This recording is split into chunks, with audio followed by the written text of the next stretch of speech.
Barangay LS 97.1. 97.1. Naranasan mo na bang umupo at makinig sa mga kwento ng nakakatanda? Naranasan mo na bang pakinggan ang kanilang mga kwento ng pag-ibig, buhay at pag-asa?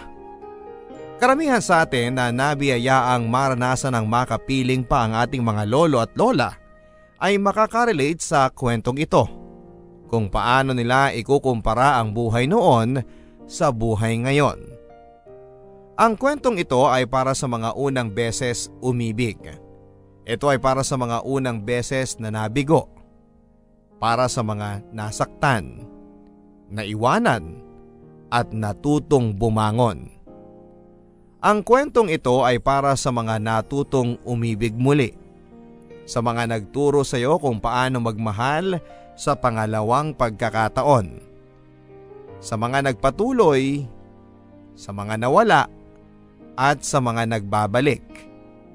Ang sabi nga ni Lola Pasing, may sinusundang ritmo ang lagay ng panahon. Ito rin ang ritmong sinusundan ng puso. Dear Papa Dudut, ilang ulit ko nang binuo ang sulat ng kwentong ito. Ilang ulit ko na ring binura at inulit ang mga naunang sinulat ko. Inaamin ko na hindi ko mabigyan ng justice ang kwentong ito dahil alam ko na kahit anuman ang gawin ko ay kulang pa rin ito para maibahagi ng buo at tapat ang lahat ng natutunan ko mula sa isang taong nagturo sa akin ng okay lang ang magmahal at masaktan, na okay lang din ang magmahal muli at umasang muli. Hanggang ngayon, wala na ang taong ito sa aming piling. Pero dama ko pa rin ang epekto ng lawak ng kanyang pagmamahal sa aming lahat. Sa simula pa lang ay sasabihin ko nang hindi ko kwento ang ibabahagi ko sa inyo. Pero malaki ang kinalaman nito sa kung ano at sino ako ngayon. Ako po si Ricky. Tunay at tapat magmahal sa aking asawa at 3 anak. Ang kwentong ibabahagi ko ay ang kwento ng aking lola, si Lola Pasing. Noong bata pa ako, mga taong 1980s, nagkaroon ng mga sunod-sunod na brownout sa aming lugar. Kadalasan ito ay mula 2 hanggang 3 magkakasunod na araw sa magkakasunod din na linggo. May bagyo man o wala, naging ritual na sa amin ang magsindi ng lampara at mga kandila tuwing gabi habang naghahapunan ng sardinas at binating itlog. Noong mga panahong ito, bago pa lamang ang mga rechargeable lamps na gaya ng binili ni Papa. Dahil bago pa lamang ay ingat na ingat ang gamit namin dito. Kadalasan ay si Papa ang nangunguna sa ganitong mga teknolohiya. Nasisigundahan naman ni Lolo ng papuri. Sila ang palagi magkausap sa mga bagay na ganyan. Nakatira kami sa bahay ng mga magulang ni Mama.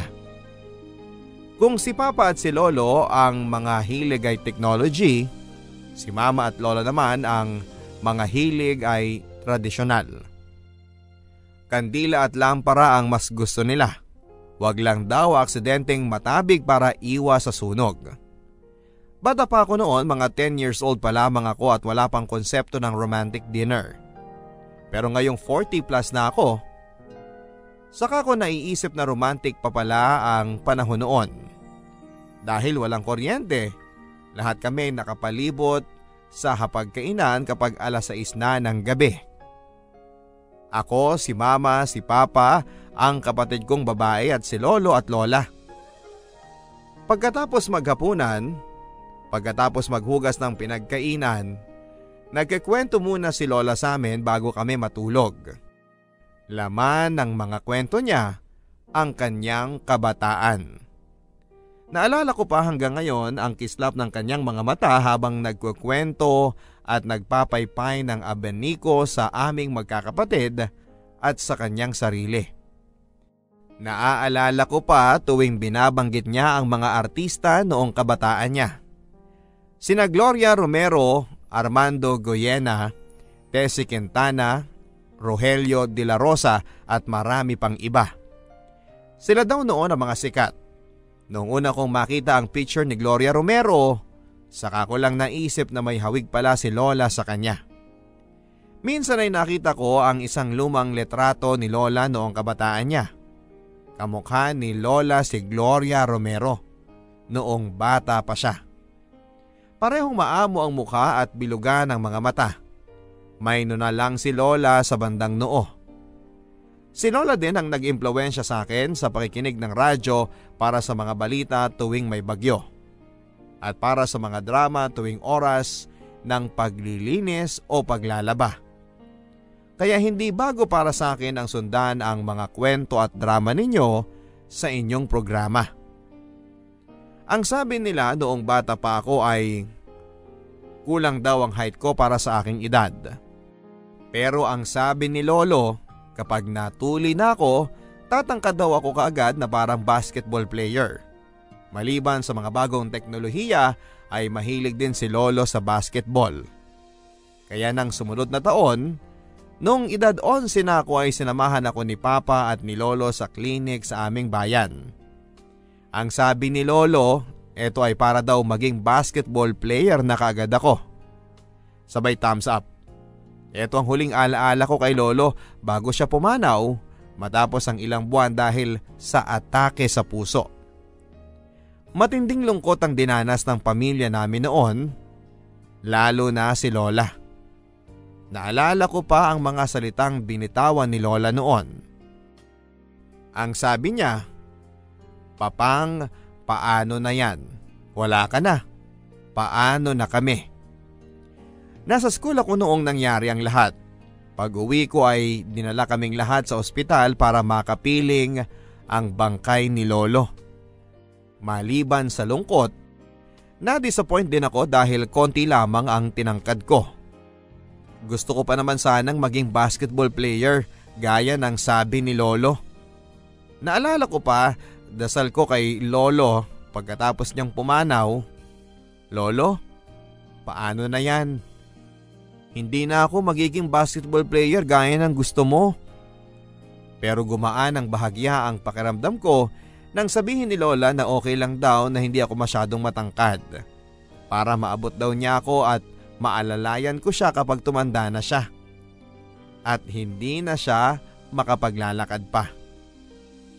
Mas naging malapit ang loob ko kay Lola Pasing simula noong sandaling yon.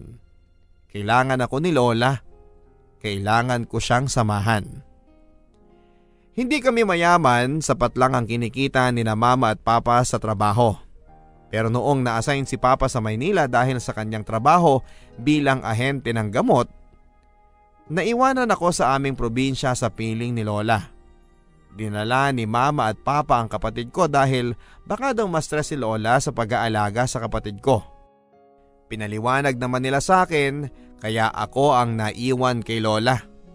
Saka nasa gitna pa lamang ako noon ng school year kaya mahirap daw na ilipat kaagad ako sa Maynila.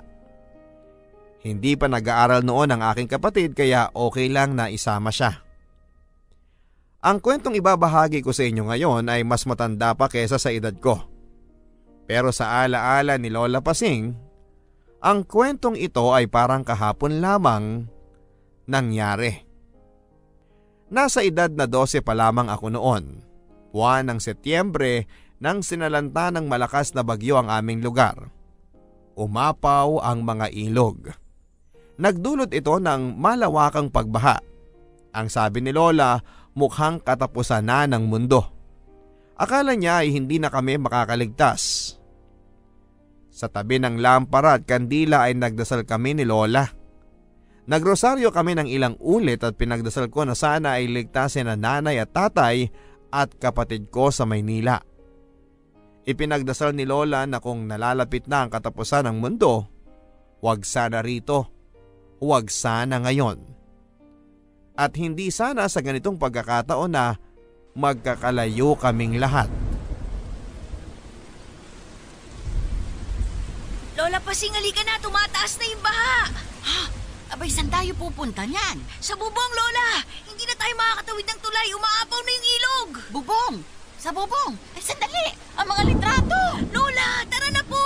Sandali lang! Baka maabutan tayo ng baha! Tulungan mo akong kunin ang lahat ng mga litrato. Lola, iwan niyo na po yung mga koleksyon ninyo. 1960s ewan pa ang mga yun. Kukuha na lang tayo ng mga bagong litrato niyo. Ricky, hindi maaari. Tulungan mo ako, dali. Hindi ako aalis na wala ang mga litrato. Lola naman eh. Nasaan po ba yung mga litrato? Halika, tulungan mo ako.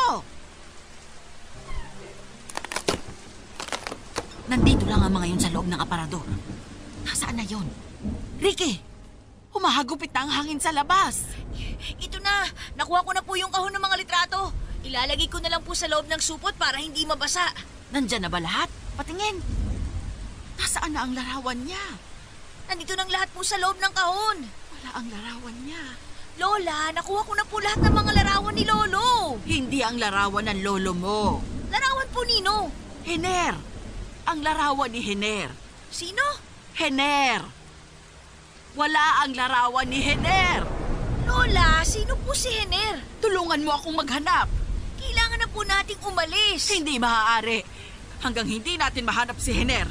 Lola, tara na! Lampas tuhod na yung baha sa labas! Si Hener, andito lang yon. Andito lang siya. Tsaka na lang po natin hanapin kapag humupa na yung baha. Ako pong maghahanap. Kailangan na nating umalis, Lola. Hindi maaaring mawala yon. Hindi maaaring mawala ulit si Hener. Halika na, Lola. Akit na tayo sa bubong. Tara na po. Papadudot, ang inaakala naming simpleng bagyo lamang ay nagdulot ng malawakang pagbaha sa aming lugar. Sinisisi ito ng mga taga sa amin sa pamumutol ng puno sa kabundukan. Pangatlong beses na itong nangyari sa loob ng 5 taon. Ilang minuto lang ay tumaas na kaagad ang tubig sa ilog na umabot na sa bahay ni Lola na nasa tabing ilog lang. Natumba at inanod pati ang malalaking puno ng mangga na sabi ni Lola ay tanim pa ni Lolo noong unang taon nilang mag-asawa. Sa gitna ng malakas na hangin at masakit na tama ng ulan, ay dahan-dahan kong inalalayang umakyat ng bubong si Lola gamit ang pinagpatong-patong na drum ng tubig at ilang kahoy. Noong una ay parang hindi daw niya kaya pero dahil isang palapag lamang ang bahay ni Lola ay nagawa din niyang sumampa sa bubungan. Sumilong kami sa kabilang bahagi ng bubong na hindi tinatamaan ng hangin at ulan. Doon kami nagpalipas ng ilang oras hanggang sa unti-unting humina ang bagyo. Tinanong ko si Lola kung bakit ayaw niyang lumipat ng tirahan. Minsan na ito nangyari sa aming lugar at malamang ay mangyayari pang muli. Ang sabi niya ay dito na raw siya tumanda at dito na rin siya mamamatay. Tumingin lang siya sa akin ng matagal, sabay kurot sa aking tagiliran. Kaya nga andito ka, ang sabi niya. Para hindi mangyari yon, sabay yakap sa akin ng mahigpit. Naunang naisip ni Lola na isalba ang mga litrato mula sa kanyang aparador. Ang litrato ng yumao kong lolo na sinanding. Ang litrato nila mama at papa at ng iba pang mga anak ni Lola. Ang litrato ng aking mga pinsan, ang litrato naming magkakapatid. At ang isang larawan na paulit-ulit niyang hinahanap. Naniniwala si Lola Pasing na kaya nating pigilan ang mga kamay ng orasan. Naniniwala siya na kaya nating hulihin ang sandali. Ito ay sa pamamagitan ng mga litrato. Sa mga litrato huminto ang panahon. Sa mga larawan nakatigil ang mga alaala ng araw na kinuha ang litratong yon. Ang sabi ni Lola sa akin, sa kahit na anumang sakuna, ang una pa rin niyang ililigtas ay ang mga litrato na ito na nakalagay sa loob ng isang maliit na lumang karton ng sigarilyo. Ang sabi ni Lola, ang bawat alaala na nakadungaw sa mga litratong ito ay ang mga nakaraan na higit pa sa halaga ng alahas, higit pa sa halaga ng salapi, Higit pa sa anumang pag-aari, ang kayamanan ay maaaring paghirapan anumang oras. Pero ang alaala ay hindi na maaaring balikan magpakailanman. Habang patuloy na humihina ang hangin at ulan ay saka lamang ako naglakas ng loob na tanungin si Lola. Sino po si Hener? Matagal na nahimik si Lola Pasing. Baka sa kanyang mukha ang pagdaloy ng mga alaala. Dito niya sinimulan ang pagkukwento sa akin ng kanyang buhay at ng mga taong minahal niya. Ito ang kwento ni Lola Pasing. Pasing, umuulan na. Ihatid na kita. Tumito muna tayo, Hener. Hoy, hintayin niyo ako. Nanding, bilisan mo! Huwag kang babagal-bagal! Uuwi na ba tayo?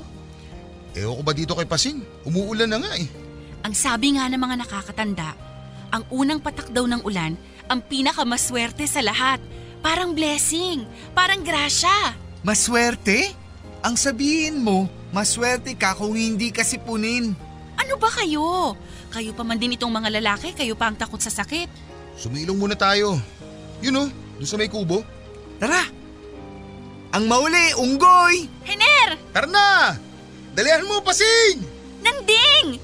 Bumalik kayo dito! Magsama kayo ng ulan mo! Dalihan mo, Pasing! Oo na! Nandyan na! Si Pasing ang unggoy! Madaya kayo! Sadyang maliliksi mga binti ninyo. Wala bang tao dito? Wala.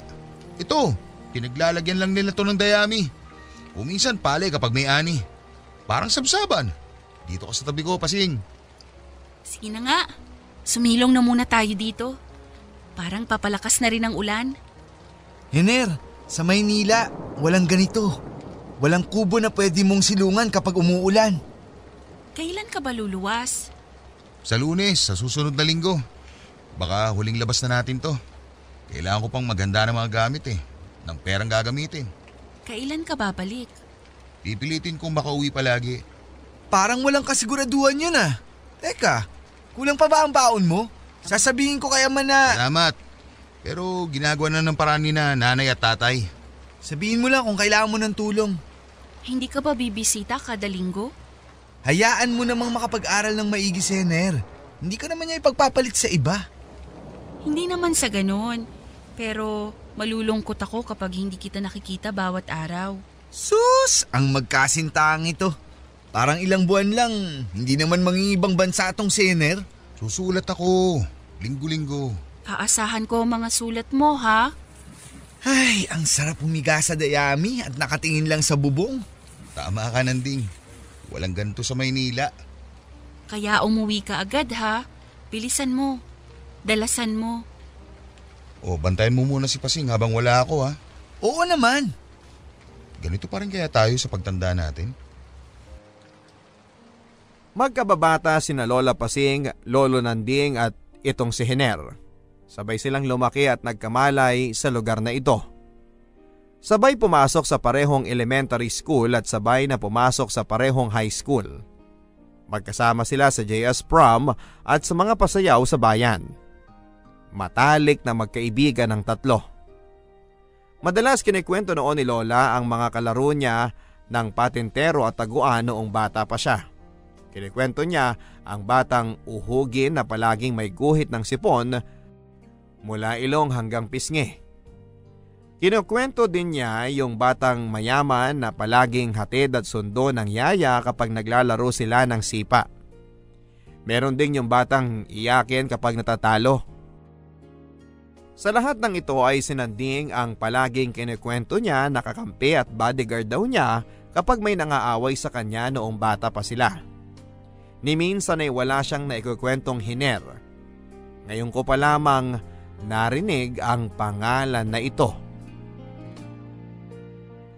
Papadudot, sa kwento ni Lola tungkol sa kabataan niya ay si Hener daw ang una niyang naging boyfriend. Kung minsan para lang makalusot sa kanilang mga magulang, sinasama nila ang batang si Lolo Nanding. Si Nanding kasi ang pinagkakatiwalaan ng magulang ni Pasing. Bukod sa may kaya ang pamilya ni Nanding ay gentleman siya at harmless. Pabiro pa nga ang sabi ni Lola na sipsip daw kasi si Nanding. Palagi siyang nagdadala ng mga mangga sa bahay ni Napasing dahil may manggahan sa kabilang bayan ng pamilya ni Nanding. Ang kwento ni Lola, si Hiner daw ang pinakamatalino sa kanilang tatlong magkakaibigan. Madaming alam daw si Hiner sa mga batas, sa government, sa history at marami pang iba. Palagi din daw silang nagdidiskusyon tungkol sa politika, lalo na si Nanding at si Hiner. Ang pananaw daw kasi ni Hiner ay ang pananaw ng mga masa. Ang pananaw naman daw ni Nanding ay pananaw ng may kaya. Si Hiner din daw ang unang nakatungtong sa kolehiyo sa kanila. Si Nanding kasi pagkatapos ng high school ay nag-invest muna ng negosyo at ginawang manggahan ang pinamana sa kanyang lupa. Saka na lamang siya bumalik sa kolehiyo at tinahak ang kursong business. Matapos ang 1 linggo mula noong huling labas nila, tumungo na papuntang Maynila si Hiner. Hinatid siya ng kanyang pamilya kasama sina Pasing at Nanding sa hintayan ng bus. Mahigit 10 oras din ang biyahe noon, halos buong araw pa Maynila. Bit-bit ang isang malaking maleta at isang supot ng pabaong mangga mula kay Nanding at suma naman mula kay Pasing. Sumakay si Hiner ng bus papunta ng Maynila. Ang sabi ni Lola ay magkahalong lungkot, saya at kaba ang naramdaman niya. Lungkot dahil matagal silang hindi magkikita ni Hiner. Saya naman dahil matutupad ni Hiner ang kanyang pangarap na maging engineer. At kaba dahil paano kung may makilala siyang iba? Isang babaeng matalino at edukada pa na katulad din ni Hiner. Wala pa ding cellphone at text noon at wala pa ding telepono sa bayan namin. 2 bayan pa at isang bundok ang lalakbayin para makarating sa pinakamalapit na syudad na merong telepono. Sulat lamang ang tanging paraan para magkabalitaan sila. Yon ang pinakamahalagang paraan ng kanilang komunikasyon noon. Pasing! Pasing! May sulat si Hiner! Pasing! Magmadali ka! Buksan mo ang sulat! Basahin mo! Mahal kong Pasing, malaki pala ang Maynila. Ang daming tao. Malalaki ang mga gusali. Totoo nga mga napapanood natin sa mga pelikula ni na Gloria Romero at Rogelio de la Rosa. Nakatira ako sa isang paupahan para sa mga mag-aaral. Nakatira ako sa isang paupahan para sa mga mag-aaral. Nakakuha din ako ng trabaho bilang waiter para makatulong kina nanay at tatay habang nag-aaral. Ang dami mga kotse, ang kikintab. Matatalino ang mga guro ko, minsan sa klase. Ang kwento ni Lola halos linggo-linggo siyang nakakatanggap ng sulat mula kay Hiner. Binabasa nilang dalawa ito ni Nanding ng malakas na parang kasama lang din nila si Hiner. Binabasa nila kadalasan ang mga sulat ni Hiner sa kubong natagpuan nila bago pa sila magkahiwalay ng landas. Ito ang naging tambayan nila. Mahirap daw ang buhay ni Hiner sa Maynila pero masaya siya. Sa kwento ni Hiner ay pinag-aralan daw niya ng maigi ang pagtawid ng kalsada dahil madaming sasakyan sa Maynila. Kung sa probinsya ay may mga mababagal na kalabaw lamang ang nakakasalubong mo sa bukid, sa Maynila ay rumaragas ang mga kotse, truck at bus na. Ang kwento rin ni Hiner na minsan ay nagkamali pa daw siya ng pasok ng classroom dahil maling building ang napasukan niya dahil sa lawak ng university grounds. Kinuwento rin niya ang mga nakikilala niyang sikat na mga teacher, lalo na ang mga lessons nila. Ang sabi ni Hiner, ang akala daw niya ay matalino na siya. Nagkakamali pala siya. Madami pa raw siyang hindi alam. Madami din daw siyang mga competitive na mga kaklase. Kailangan daw na hindi lalampalampa, hindi dapat babagal-bagal. Sa pansagot naman ng sulat ni Pasing kay Hiner ay kinuwento naman niya na nag-aral na siya ng dressmaking sa community school sa kabilang bayan. Si Nanding naman ay maswerte sa negosyo dahil hitik sa bunga ang manggahan niya. Naghahanap pa siya ngayon ng isa pang bakanting lupa para mag-expand. Parang unti-unting nilalatag ang buhay nilang tatlo habang patuloy silang magkalayo. Ang kwento naman ni Hiner kay Pasing, sa susunod na sulat ay may nakilala daw siyang isang grupo ng kapareho niya ng pananaw tungkol sa politika. Palagi daw sila nagkikita para sa mga diskusyon. Sa wakas daw ay nakakilala siya ng mga kapareho niya ng pananaw sa buhay. Sa isang sulat naman ay pinapaalalahanan siya ni Pasing na mag-ingat daw noong mga panahong ito ay may nababalita ang mga kaguluhan sa Maynila. Lumipas ang ilang buwan ng halos linggo-linggong sulatan. Dumating ang bakasyon at ang unang pag-uwi ni Hiner. Piyesta sa aming bayan noon.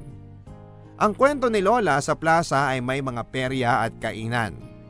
Masaya ang lahat. Meron ding pasayaw at naaalala pa ni Lola. Minadali daw ni Nanding ang pagbili ng una niyang kamera para lamang sa pagdating ni Hiner. Hindi ba yung katulad ng mga kamera natin sa ngayon? Malaki ito, mabigat at nakakabulag ang flash.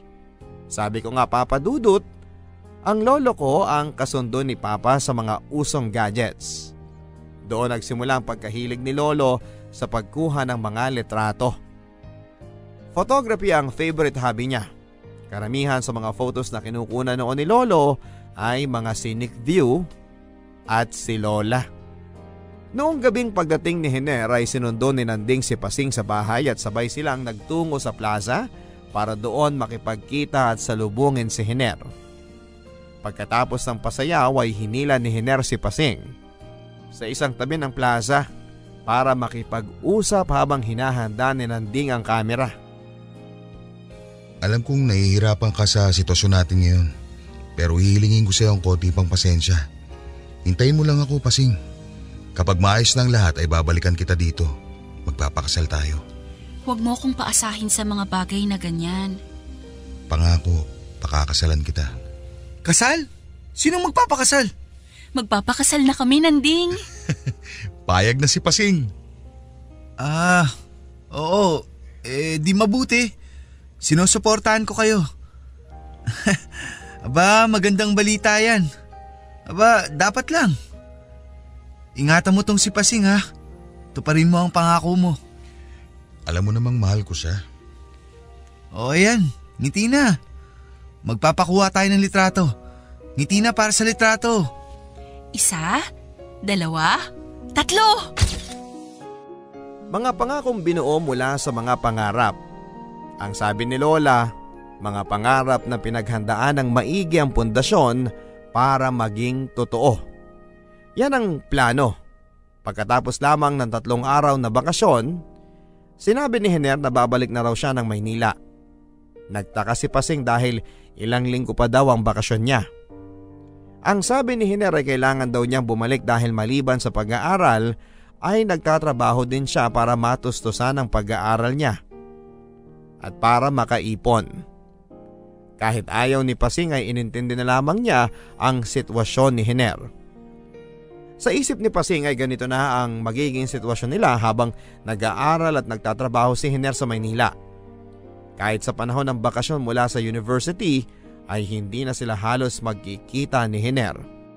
Bago umalis si Hiner ay kinausap niya muna si Pasing.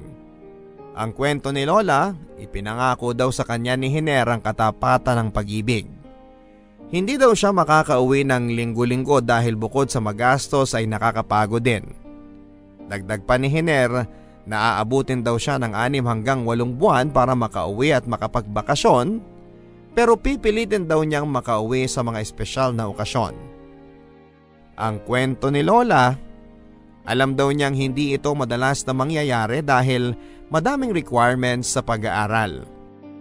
Naiintindihan naman niya pero hindi niya maiwasang hindi magkunwaring masaya.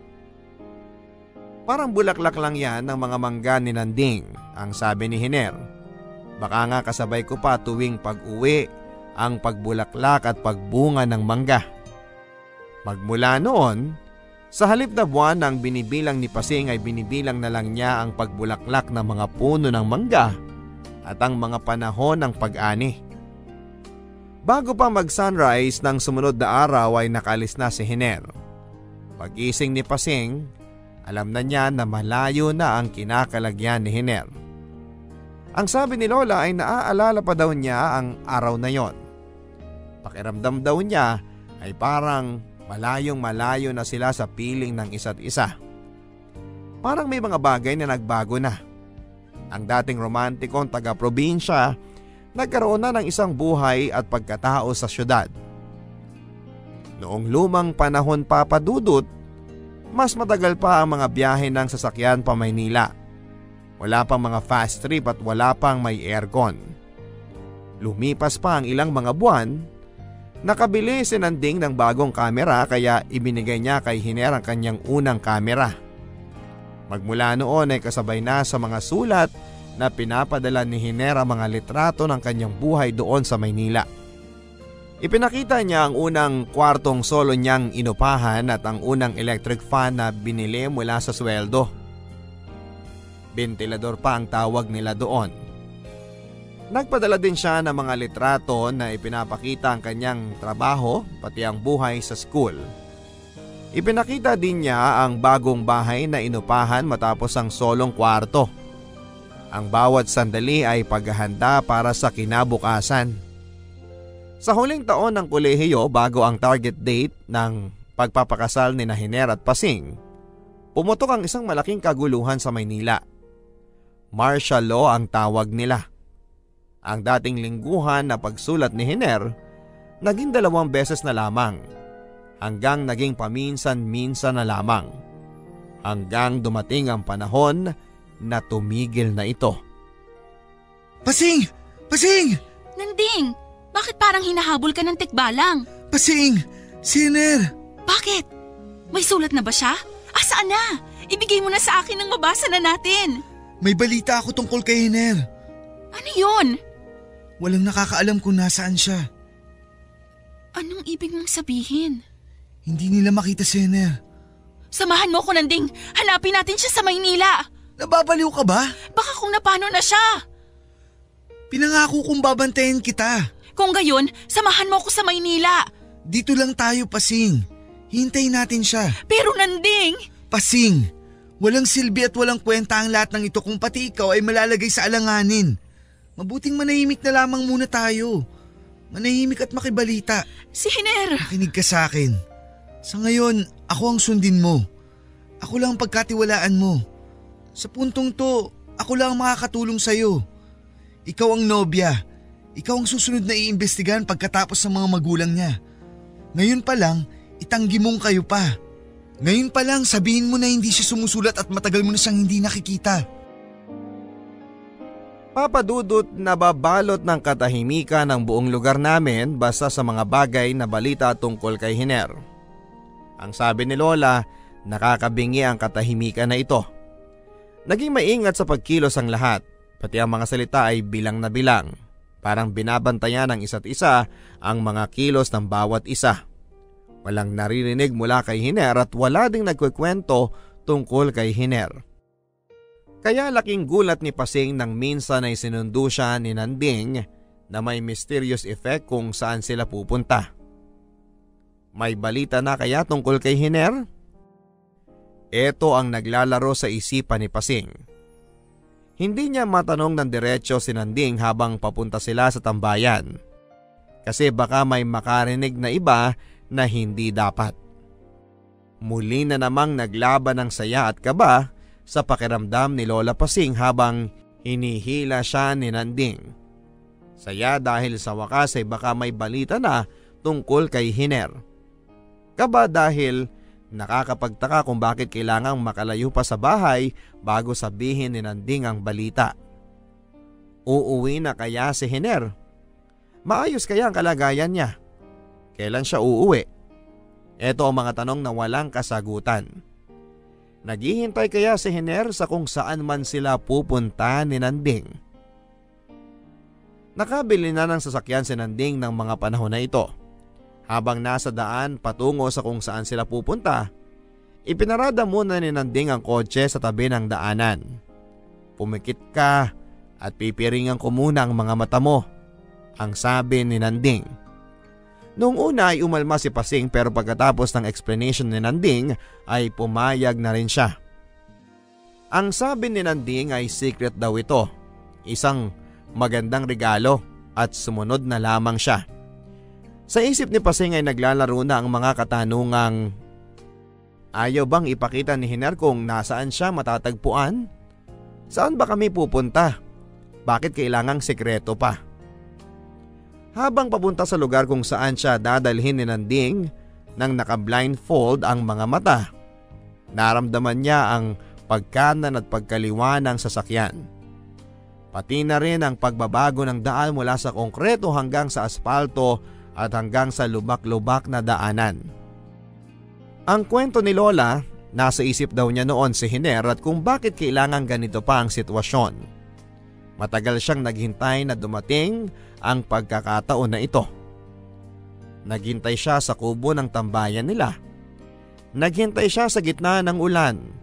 Naghintay hanggang sa paglubog ng araw. Hanggang pati sa pagsikat ng buwan.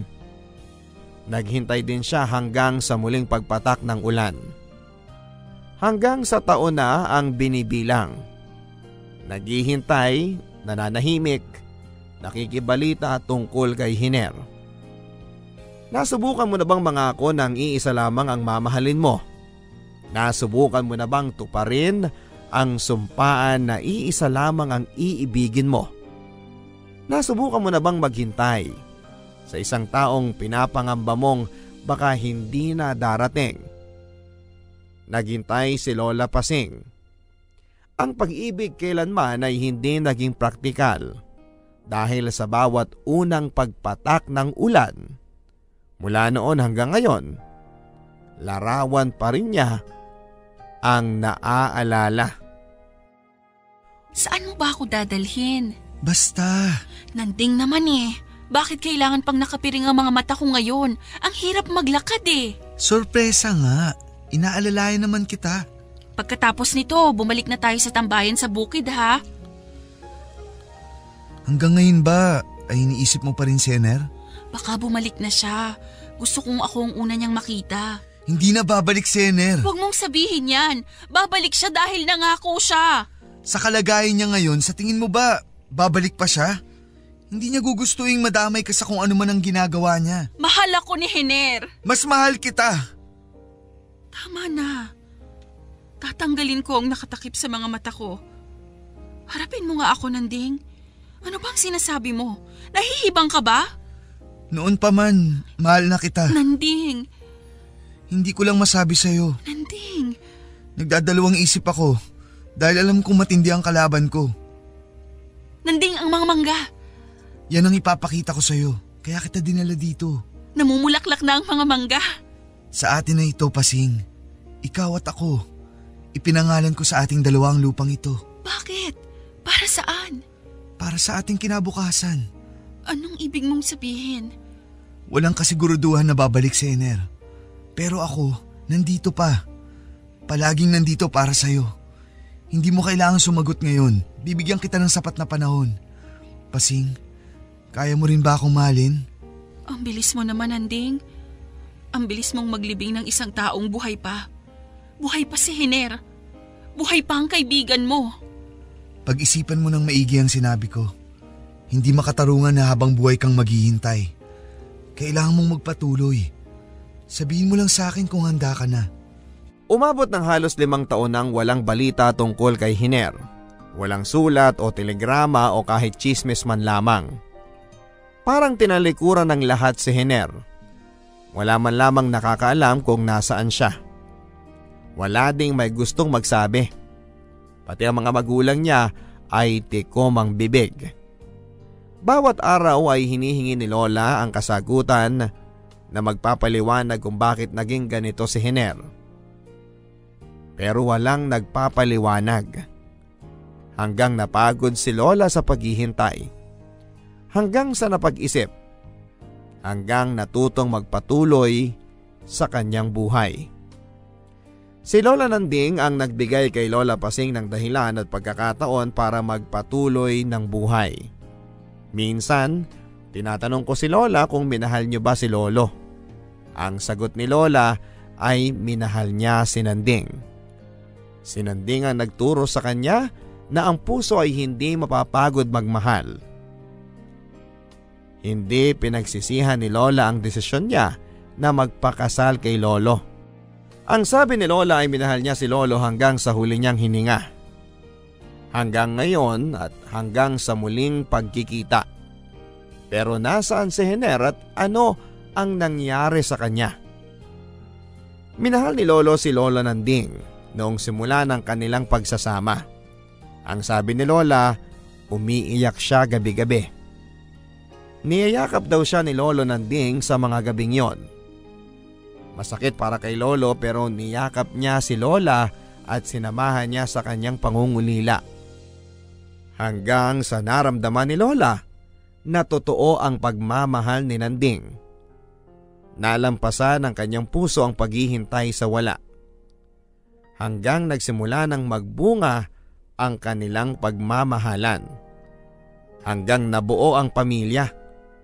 Hanggang ang lahat ng bahagi ng kanyang nakaraan ay naging isang ala-ala na lamang. Nanding! Hiner? Hiner, ikaw nga! Kamusta na? Mabuti. Halika. Pumasok ka sa loob ng bahay, baka may makakita sa'yo. Salamat pero saglit lang ako. Hindi makakabuti ang magtagal. Kamusta ka? Inaalagaan mo ba ang sarili mo? Maayos naman ang kalagayan ko. Hiner, anong nangyari sa'yo? Si Pasing. Kamusta si Pasing? Nasa mabuti naman siyang kalagayan. Maaari ko ba siya makita? Hiner. Alam ko, Nanding.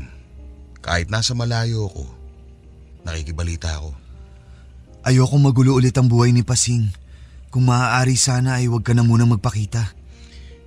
Ginagalang ko ang desisyon mo, Nanding. Pareho kayong mahalaga sa akin. Gusto ko lang siya makita bago ako umalis ulit. Hiner. Binabati ko kayo at sana maging masaya ang pagsasama ninyo. Kapag handa ka na, saka mo na lang sabihin na bumisita ako. Hiner, tuwing umaga, lalo na ngayong panahon ng pagtatapos ng tag-ulan, doon sa bintanang nakaharap sa silangan, makikita mo siya. Nakadungaw sa bintana. Pinagmamasdan ng mga bulaklak sa puno ng mangga. Ang sabi ni Lola sa mga huling sandali daw ni Lolo, pinagtapat niya ang pagbisitang ito ni Hiner. Nakita daw ni Hiner si Lola sa may bintana. Hindi raw nagpakita si Hiner kay Lola, pero pinagmasdan ni Hiner si Lola habang sumisikat ang araw. Kailanman ay hindi pinaliwanag ni Lola kay Lolo ang kahalagahan ng pagbulaklak ng puno ng mangga. Ang kahalagahan nito ay naging sekreto sa pagitan ni na Lola at ni Hiner. Ang sabi ni Lola, hindi na daw kailangang malaman ni Lolo Nanding. Kung minsan, lumilingon tayo sa nakaraan at lumilingon pero hindi na bumabalik. Tama si Nanding. Dumating ang tamang panahon at tinanggap na ni Pasing na hindi na babalik si Hiner. Medyo matagal din ang inabot na taon pero matagal ding pinag-isipan ni Pasing. Sa panahong ito ay naramdaman ni Pasing na sincere si Nanding. Hanggang nakilalang muli nila ang isa't isa sa panibagong pagkakataon. Unti-unting nahulog ang loob ni Lola kay Lolo. Si Lolo naman matagal nang in love kay Lola. Finally, nakapag-move on na silang dalawa, Papa Dudut. Nakapag-move on sila, kapiling ang isa't isa. Itinuring na isa sa mga pinakamalaking kasal sa lugar namin ang kasalan ni Lolo at ni Lola. Sa mga matatanda kasi sa lugar namin noon ay sila ang pinakasikat na love team. Si Lolo kasi ang may-ari ng maraming taniman ng mangga. Mangga ang isa sa mga product of the land ng aming bayan. Si Lola naman ay mayroong patahian ng damit at gown na pangkasal. Biro ng mga taga sa amin. Si Lola daw noon ay gawa ng mga damit na pangkasal. Pero siya naman daw hanggang ngayon ay hindi pa kinakasal. Si Lola ang gumawa ng sarili niyang wedding gown. Si Lolo naman ang nag-drive ng kanilang wedding car na isang pickup truck na ginagamit pang negosyo at pang deliver ng mangga. The perfect couple, sabi nga nila. Never pinasok ni Lolo ang politics pero nagtayo siya ng madaming negosyo na nakatulong din sa employment sa aming lugar. Si Lola naman ay nag-employ ng mga housewife na walang ginagawa bilang mananahi niya. Parang magic, nag-click silang dalawa. Noong natuto na si Lola na mag-let go kay Hiner, saka lang daw luminaw ang kanyang pag-iisip at hindi niya ito pinagsisisihan. Noong bata pa si Lolo ay nagtanim siya ng mangga sa isang lote sa tabi ng ilog. Ito ay isa sa mga lote ng kanilang pamilya. Ang sabi niya noon, paglaki niya at kapag makapag-asawa na ito, dito raw sila titira dahil maganda ang view ng pagsikat ng araw at paglubog ng araw sa kabila. Lumaki ang itinatanim ni Lolo na puno ng mangga. Ito ay nagbunga ng maraming mangga. Dito sa parehong lugar na kinakatayuan ng bahay ni Lolo at Lola sa ngayon. Ang sabi ni Lola Pasing, nabura ang lahat ng paghihirap. Napawi ang lahat ng pag-aanlinlangan ng araw na yon. Si Mama ang panganay na anak ni Lolo Nanding at Lola Pasing. Kami ang bunga ng pagbabagong buhay nila sa piling ng isa't isa. Pagkatapos ng lahat ng hirap, pagkatapos ng sakit at paghihintay sa wala, ngayon sa wakas ay nakikita na nilang pareho ang kasiguraduhan sa buhay. Ito na ang simula ng kanilang forever. Binayaan sila ng 5 anak. Pagkatapos ni Mama ay may 4 pa silang naging anak. 2 pang babae at 2 namang lalaki. Hindi naging madali ang magpalaki ng 5 makukulit na anak. Lalo na noong naging mga dalaga at binata na silang lahat. Lahat gusto mag-aral sa Maynila maliban kay Mama. Ang sabi ni Lola, bakit gusto niyang mag-aral sa Maynila? Magulo doon, sabi niya. Sabi naman ni Lolo, payagan mo na sila. Mga anak natin sila, alam na nila ang dapat at hindi dapat na gawin. Patuloy na lumaki ang negosyo ni Lolo na taniman ng mangga. Naging supplier siya sa ilang mga palengke sa aming lugar at pati na rin sa kalapit na lungsod. Si Lola naman ay nagtayo ng maliit na shop sa bayan. Pero sa paglipas ng ilang taon ay sinarado din niya ito para sa bahay na lamang manahin ang mga orders. Si Mama naman ay nakilala si Papa at maagang nag-asawa, ako ang bunga.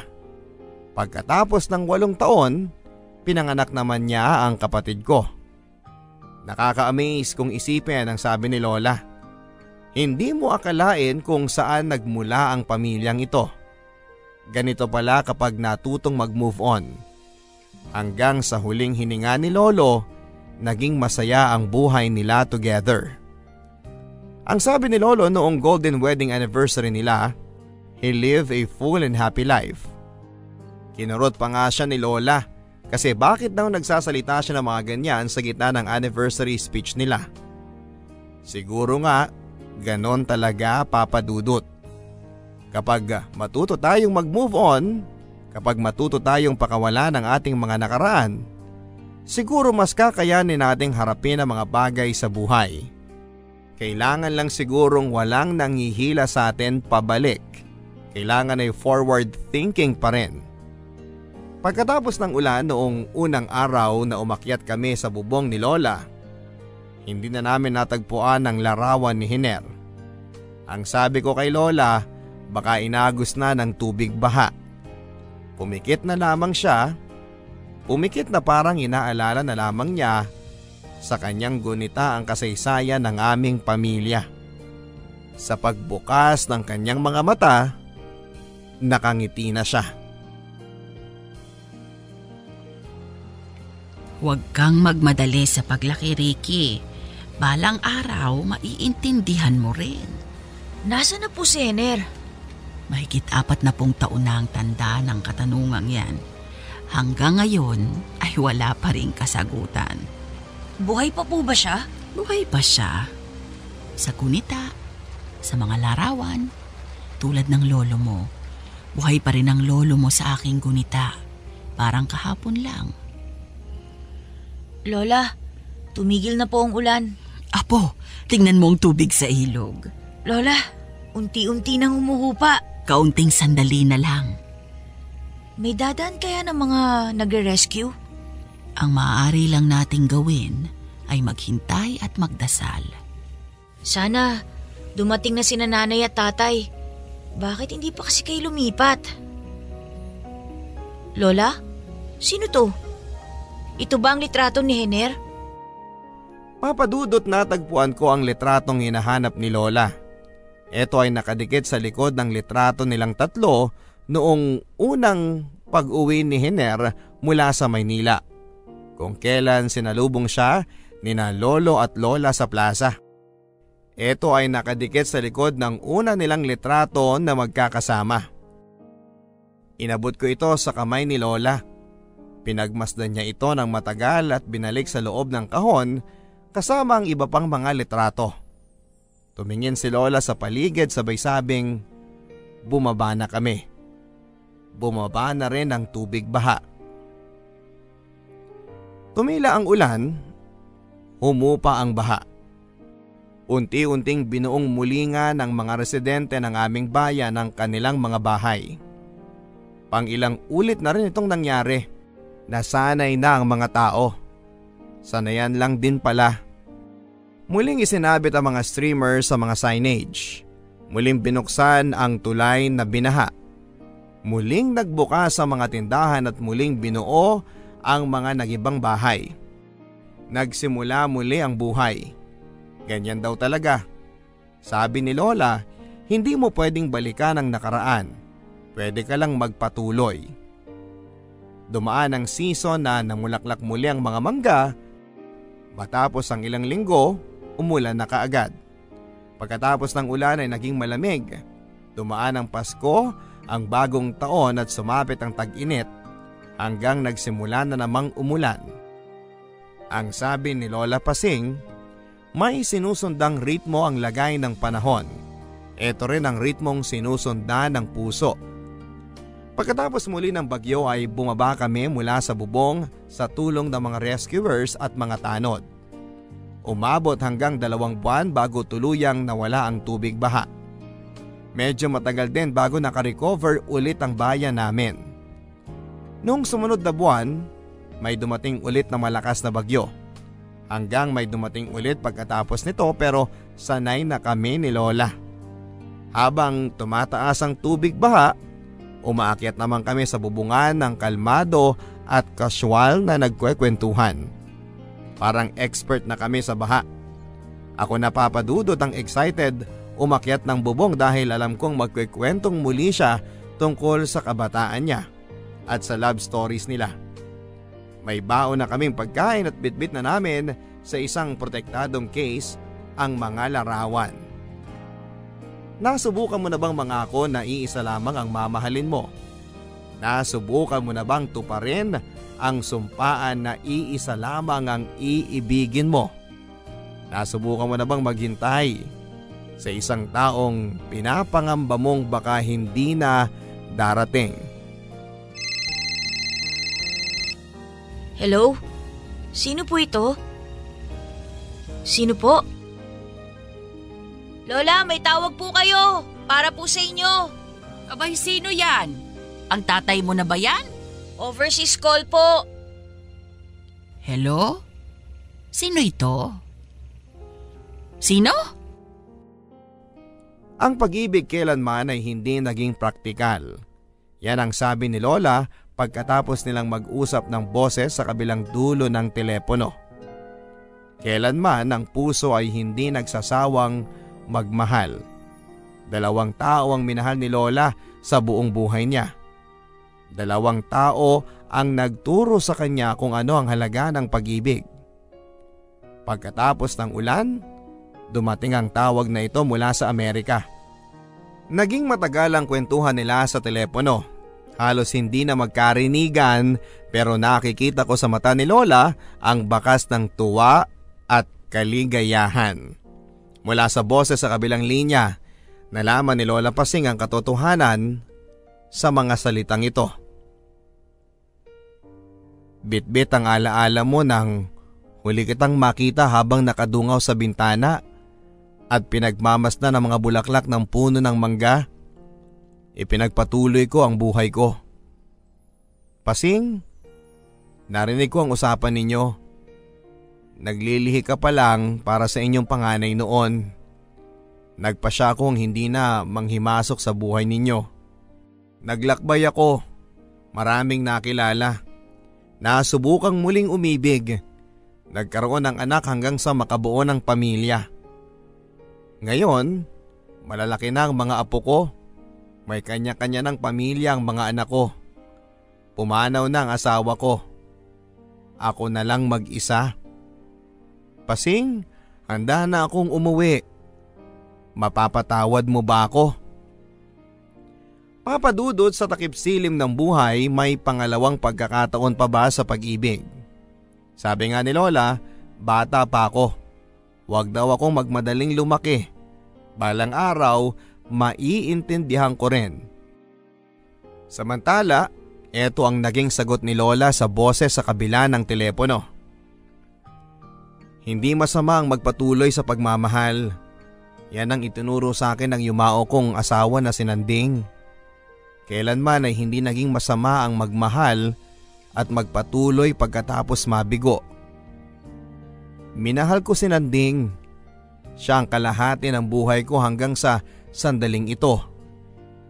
Sa pagbabalik mo, siguraduhin mo, hindi mo bibiguin si Nanding.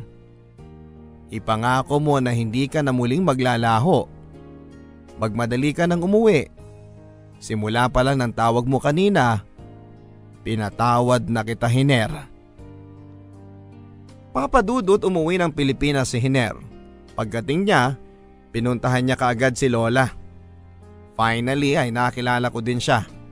Naka-wheelchair siya noong magtungo sila sa aming barangay. Noong magkita sila ni Lola, nagyakapan sila ng mahigpit. Hindi ko na alam ang pinag-usapan nila dahil pinabayaan na namin sila sa isang tabi.